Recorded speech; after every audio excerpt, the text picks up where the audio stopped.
This is the Samsung J610. It's definitely for mid-level consumers. It won't eat you up with its features.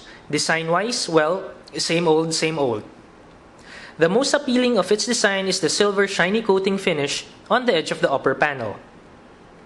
It has the typically Samsung phone design features: the sliding mechanism, round navigational keys, and other external soft keys. The rest of its body is covered with a silver plastic matte finish. Sa ibaba ng screen nito ay may stopper, para mas madaling i-slide up and down ng upper panel nito.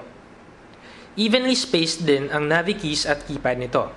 Hindi din flat na flat para hindi ma-distinguish ang mga keys. The side panel houses the headset and charger port and the camera shortcut key on the right and the volume rocker and memory card port on the left. The top panel is bare as well as the bottom. When you slide it up, the back of the upper panel reveals the 2-megapixel camera. Too bad it has no autofocus and flash. The camera is not ideal. Malabo ang kuha nito lalo na sa low light conditions.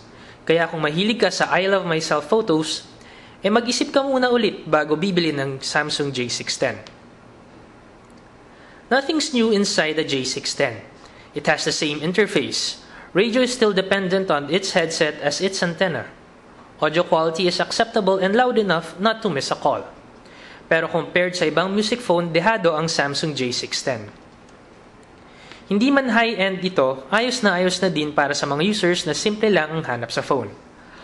Ano nga ba ang meron sa J610 para makapag-penetrate sa market? Yan ang alamin natin sa detailed review ng Sige Na.